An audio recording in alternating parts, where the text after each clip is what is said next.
Bismillahirrahmanirrahim.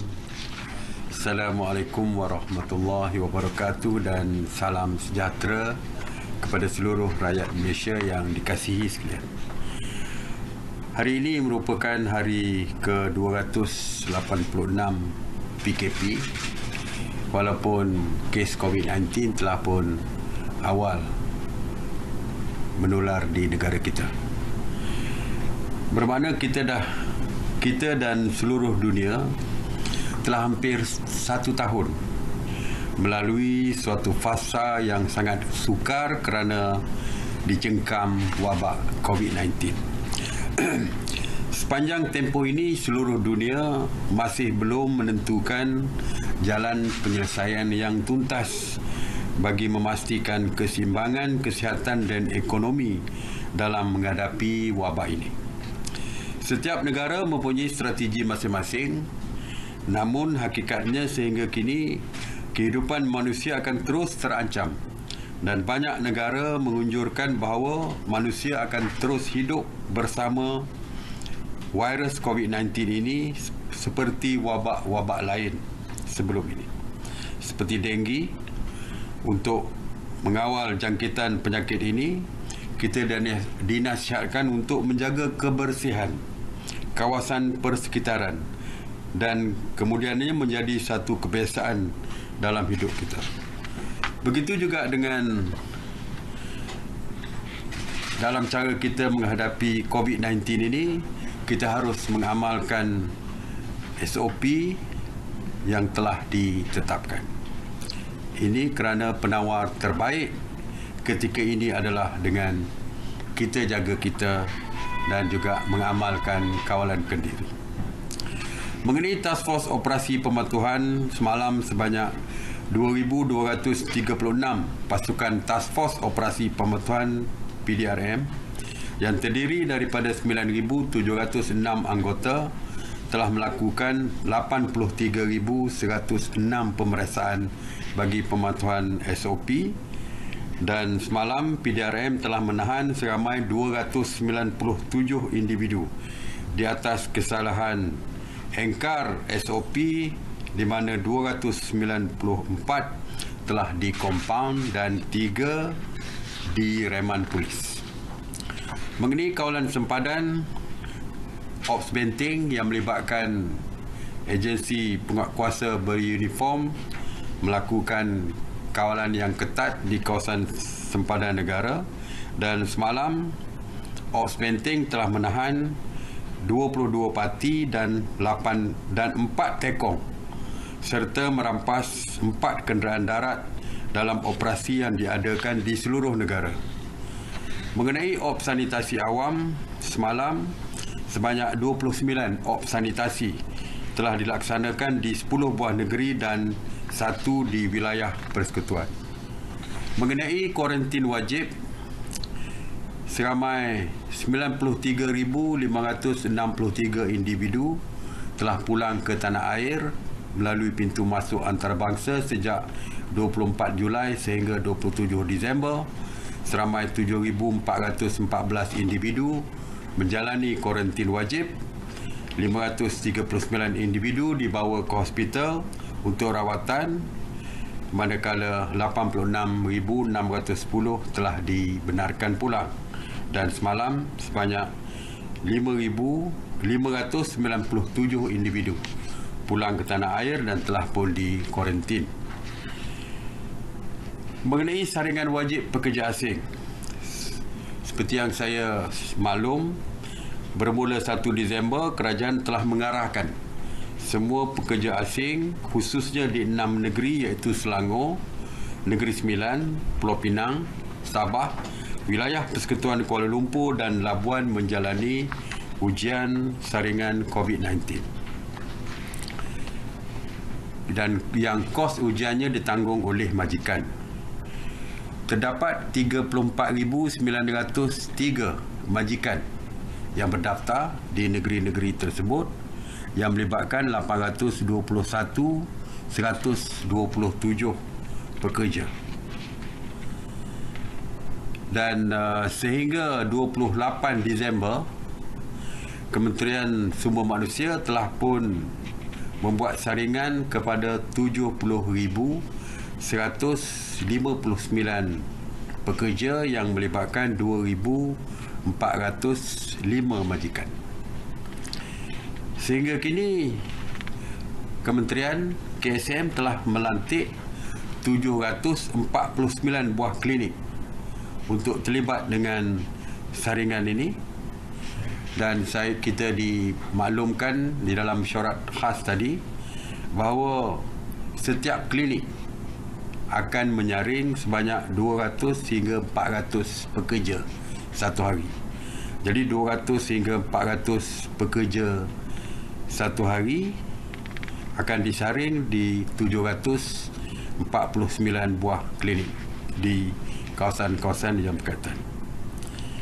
Kerajaan akan menguatkuasakan arahan ini mulai 1 Januari di bawah Akta 342, di mana jika majikan itu gagal, kita telah memberi 2 pilihan kepada Kementerian Kesihatan. Sama ada mengenakan kompaun RM1,000 atau membawa mereka ke mahkamah untuk ditetapkan hukuman oleh mahkamah. Jadi saya tahu semalam ada berita yang mengatakan sebuah kilang industri didenda RM1,000. Jadi menyebabkan rakyat marah. Kes begitu besar sekali tapi dendanya hanya RM1,000. Saya nak menjelaskan bahawa di bawah Akta 342, hukuman maksima denda kompaun adalah RM1,000 sahaja. Jadi beberapa kali saya dah sebut, kita dah terangkan, kalau kita nak tambah lagi denda sehingga RM10,000 sekalipun boleh, tetapi akta ini mesti dibawa ke parlimen untuk pindahan. Setakat hari ini akta masih belum dipindah, jadi maksimum adalah RM1,000, kecuali kes dibawa ke mahkamah dan mahkamah boleh menentukan hukuman sehingga penjara 12 bulan. Tak silap saya lah. Ya, jadi kita buat keputusan tadi bahawa kita memberi pilihan kepada Kementerian Kesihatan. Mereka tak perlu kompaun, mereka boleh terus hadapkan majikan-majikan yang berdegil ini ke mahkamah. Jadi saya harap majikan-majikan boleh bekerjasama dengan Kementerian Sumber Manusia ini, kerana jadual untuk membuat pemeriksaan telah pun disediakan oleh Kementerian Sumber Manusia kepada majikan ini. Walaupun saya sebut 6 negeri saja, saya difahamkan selepas bulan Februari barulah saringan ini akan ke negeri-negeri lain.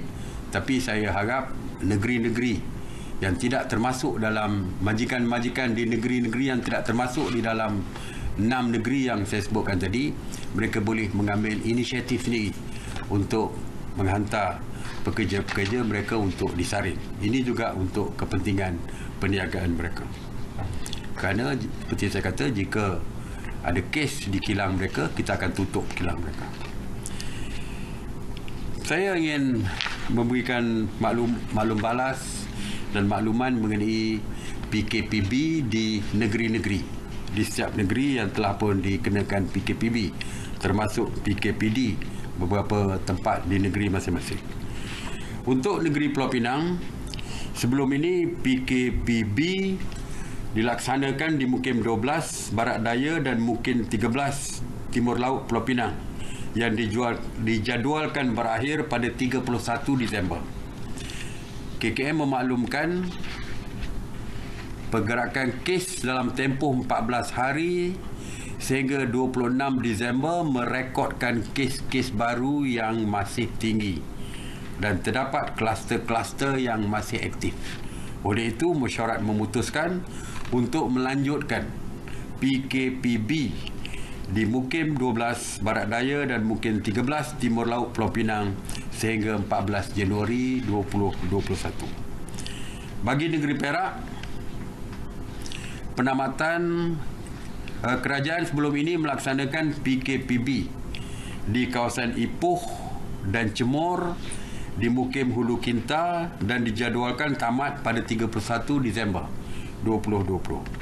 Sehingga kini KKM mengesahkan baki kes aktif di kedua-dua mukim ini menunjukkan tren penurunan ketara dan terkawal. Atas sebab berikut, kerajaan bersetuju untuk menamatkan PKPB di kawasan Ipoh dan Cemor di Mukim Hulu Kinta pada 28 Disember, iaitu lebih awal daripada yang dijadualkan.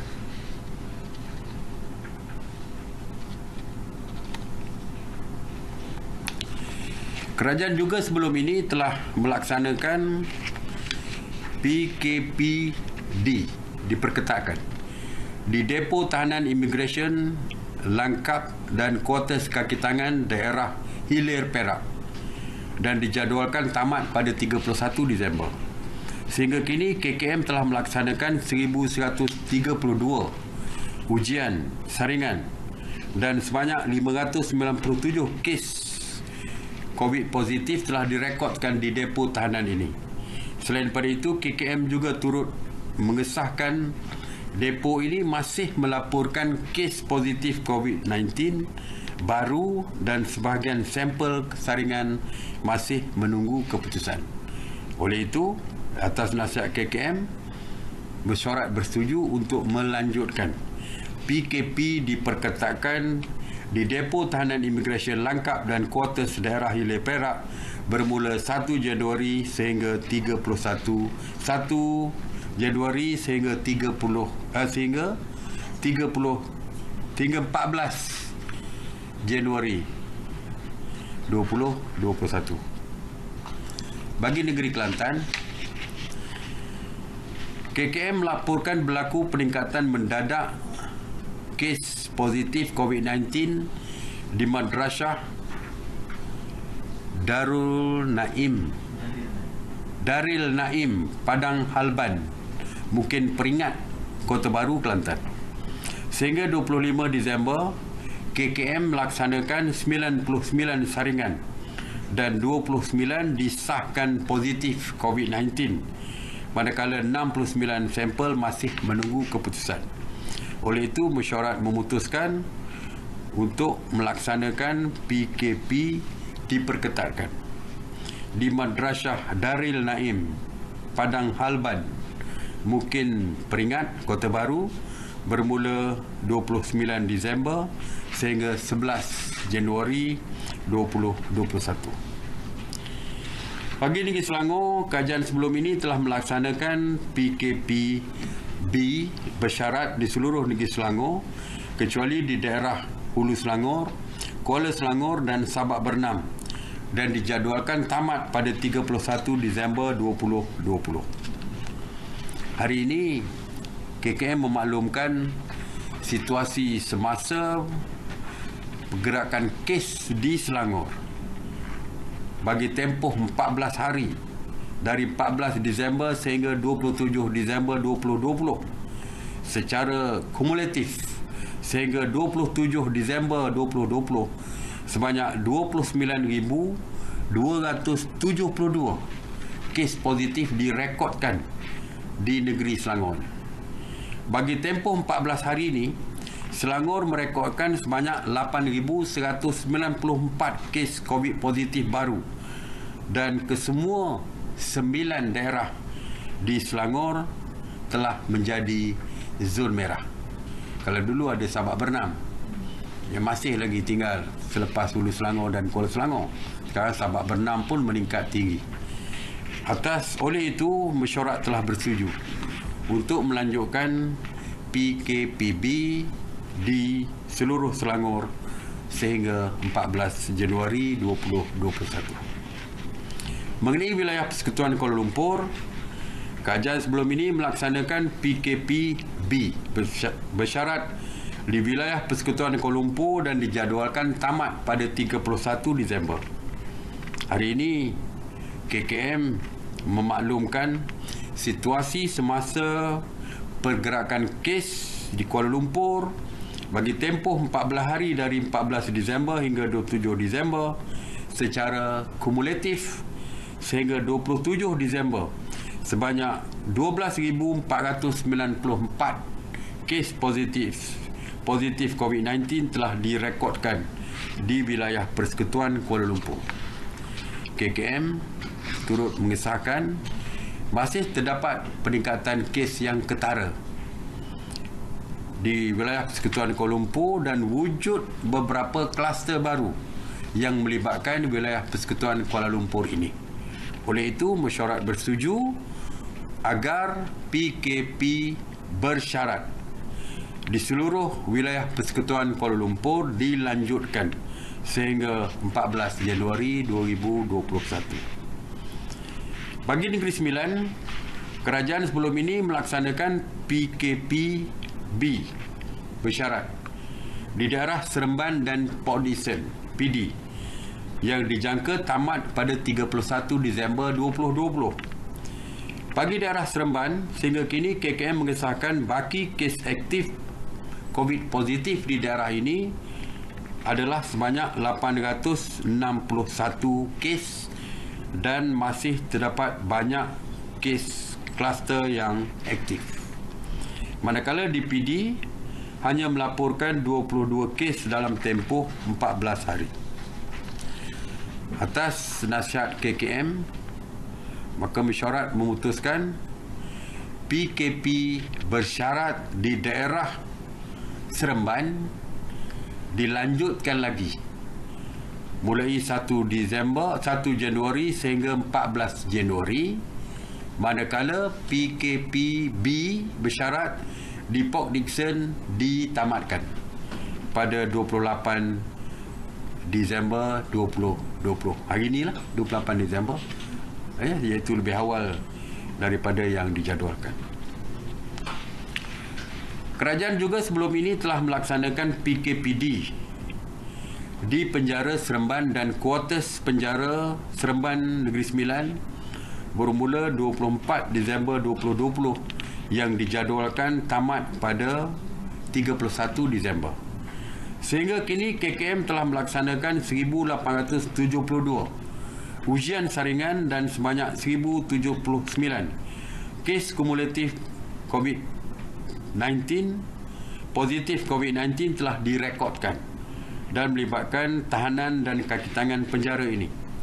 Walau bagaimanapun, KKM mengesahkan sehingga kini baki kes aktif di penjara ini menurun serta terkawal dan tiada lagi sampel yang menunggu keputusan.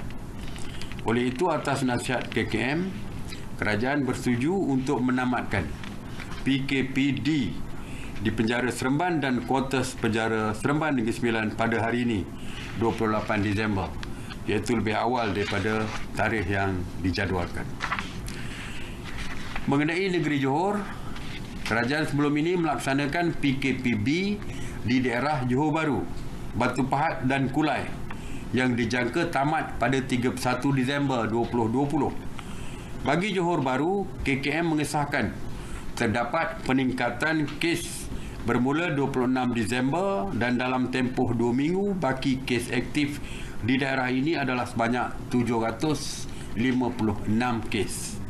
Manakala bagi Batu Pahat sehingga kini sebanyak 191 kes direkodkan dalam masa 14 hari. Walau bagaimanapun, bagi daerah Kulai, KKM mengesahkan baki kes aktif di daerah ini menunjukkan tren penurunan dan terkawal. Selain daripada itu, KKM juga mengesahkan masih terdapat kes positif yang dilaporkan dan baki sampel yang masih menunggu keputusan. Oleh itu, mesyuarat bersetuju untuk melanjutkan PKPB bersyarat di Johor Bahru dan Batu Pahat sehingga bermula 1 Januari hingga 14 Januari 2021 dan menamatkan PKPB Kulai pada 28 Disember, iaitu lebih awal daripada tarikh yang dijadualkan. Kerajaan juga sebelum ini telah melaksanakan PKPD penjara Keluang dan kuartus penjara Keluang yang dijangka tamat pada 31 Disember. Sehingga kini KKM telah melaksanakan 1974 ujian saringan dan secara kumulatif sebanyak 447 kes positif telah direkodkan di kalangan tahanan dan kaki tangan penjara. Oleh itu, mesyuarat bersetuju untuk melanjutkan lagi PKPD di penjara Keluang dan kuartus penjara Keluang bermula 1 hingga 14 Januari 2021. Untuk negeri Sabah, kerajaan sebelum ini melaksanakan PKPB di Sabah dan dijadualkan tamat pada 31 Disember ini. Hari ini KKM telah memaklumkan situasi semasa pergerakan kes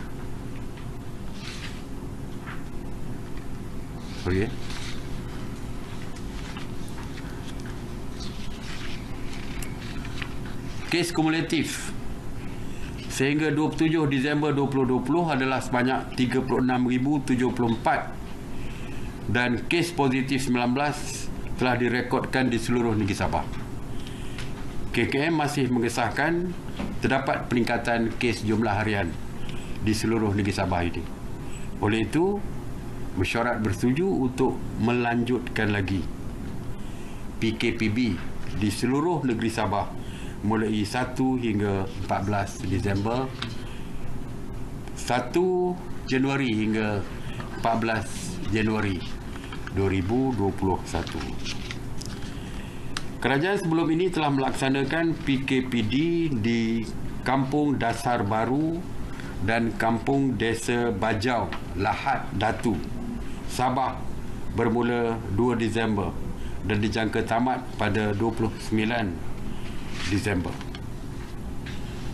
Sehingga 15 Disember, KKM telah melaksanakan 2,174 ujian saringan dan sebanyak 274 kes kumulatif telah direkodkan di kedua-dua lokaliti ini.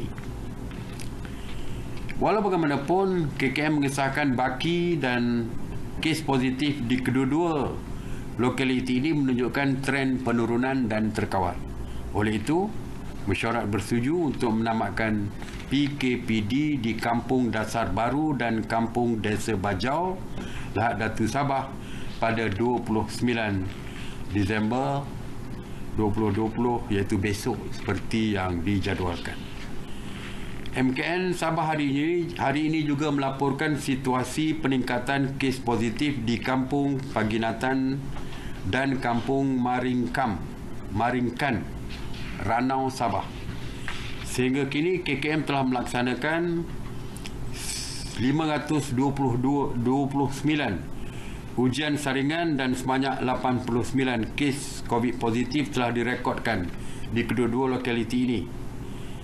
Oleh itu, mesyuarat hari ini bersetuju untuk melaksanakan PKPD di Kampung Paginatan dan Kampung Maringkan, Ranau bermula pada 29 Disember sehingga 11 Januari 2021. Ini bagi memudahkan saringan dilakukan terhadap penduduk yang melibatkan 865 penduduk. PKPD, SOP PKPD di Sabah samalah dengan di tempat-tempat lain. Jadi saya tidak perlu mengulanginya, boleh rujuk kepada website MKN Sabah dan juga MKN. Jadi pada kesimpulannya, 3 negeri masih dilaksanakan PKPB di seluruh negeri, iaitu Selangor, wilayah Persekutuan Kuala Lumpur dan Sabah. Yang lain-lain di negeri lain beberapa daerah tertentu. Tapi di 3 negeri ini masih tetap sama seperti yang lepas. Tuan-tuan dan puan-puan sekalian, kita kini berada di penghujung tahun 2020. Beberapa hari lagi kita akan memasuki tahun baru 2021. Sudah pasti tahun 2020 ini meninggalkan memori yang sukar untuk kita lupakan, kerana sudah hampir setahun kita berperang melawan wabak COVID-19 yang telah banyak memberi kesan bukan sahaja kepada kesihatan dan ekonomi negara, malah turut menuntut kita merubah cara hidup kita. Saya ingin mengucapkan takziah kepada keluarga yang mana mereka kehilangan anggota keluarga akibat daripada COVID-19 ini. Saya juga ingin mengambil kesempatan ini untuk mengucapkan setinggi-tinggi terima kasih kepada petugas-petugas Barisan Hadapan di atas komitmen serta pengorbanan yang telah dicurahkan oleh mereka selama ini. Terima kasih juga kepada syarikat-syarikat korporat maupun individu-individu yang telah memberikan sumbangan kepada kerajaan sama ada dalam bentuk kewangan maupun peralatan perlindungan COVID-19. Yang paling penting adalah terima kasih yang tidak terhingga saya dan kami semua kepada seluruh rakyat Malaysia yang sentiasa mematuhi setiap arahan dan SOP yang dikeluarkan oleh kerajaan dan sama-sama membantu dalam usaha memutuskan rantaian penularan wabak ini. Walau bagaimanapun kita masih belum menang, namun kita tiada pilihan selain pada kita mesti menang. Akhirnya, saya dapati selepas kita membenarkan rentas negeri dan daerah dalam beberapa hari sebelum ini, di highway-highway kita lihat jalan dipenuhi oleh kenderaan. Rakyat kita mungkin bercuti, mengambil cuti panjang untuk pulang ke kampung ataupun bersama keluarga bercuti di tempat-tempat tumpuan pelancong, di bandar-bandar pelancongan dan sebagainya. Jadi saya berharap walaupun kelonggaran diberikan oleh kerajaan, tanggungjawab untuk menjaga diri sendiri, keluarga dan masyarakat di sekeliling kita termasuk sahabat-sahabat kita adalah diri kita sendiri. Jadi untuk menjaga keselamatan diri dan seluruh keluarga, patuhilah setiap SOP yang diperkenalkan oleh kerajaan. InsyaAllah, kalau kita terus patuh, insyaAllah kita dapat mengawal penularan COVID-19 di kalangan masyarakat. Terima kasih. Saya ucapkan selamat tahun baru kepada seluruh rakyat Malaysia. Assalamualaikum warahmatullahi wabarakatuh.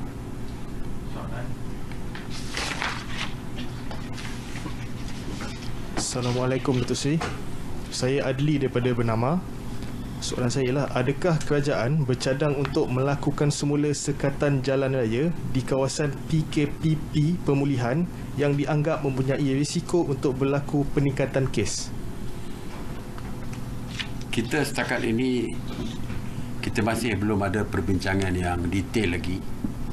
Jadi insyaAllah kita akan dapatkan pandangan daripada Kementerian Kesihatan dan keputusan dibuat setelah kita mendapat pandangan daripada dan nasihat daripada Kementerian Kesihatan. Setakat hari ini masih kekal seperti yang diumumkan, iaitu rentas daerah dan negeri masih dibenarkan.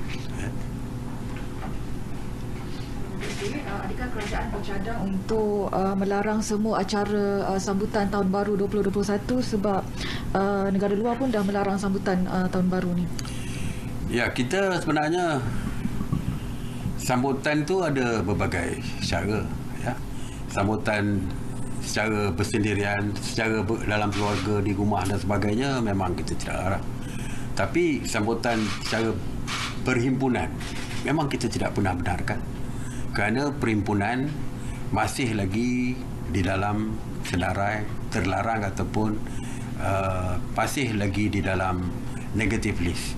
Jadi perhimpunan besar-besaran seperti dulu nak menyambut besar-besaran di dulu ada sambutan di KLCC saja secara besar-besaran. Perkara itu memang tidak dibenarkan kerana ianya melibatkan perhimpunan yang penjarakan sosialnya tidak dapat dikawal. Jadi kalau dalam keadaan begitu, saya percaya sambutan seperti itu tidak dibenarkan. Okey. Datuk Seri, terdapat cadangan agar kerajaan melakukan sekatan perjalanan untuk mereka dari United Kingdom, Afrika Selatan dan Hong Kong, iaitu negara yang mempunyai strain baru COVID-19. Sekatan yang dimaksudkan itu termasuk untuk rakyat Malaysia yang berada di negara tersebut. Boleh minta komen? Ramai yang terkeliru apabila meminta kerajaan mengumumkan sekatan perjalanan dari United Kingdom misalnya. Ramai yang menyalahkan kerajaan seolah-olah kenapa ni belum umum lagi ni. Sebenarnya sekatan perjalanan dari luar negara memang telah lama kita adakan. Setakat hari ini negara masih belum membuka sempadan untuk pelancongan misalnya. Untuk pelancong, kita tidak membenarkan rakyat daripada mana-mana negara pun masuk ke negara kita, termasuklah daripada Britain. Jadi tak perlu kita umumkan rakyat Britain di-skat, kerana memang selama ini tidak ada pun, kita tak pernah membuka pun sempadan negara kita kepada warga negara luar.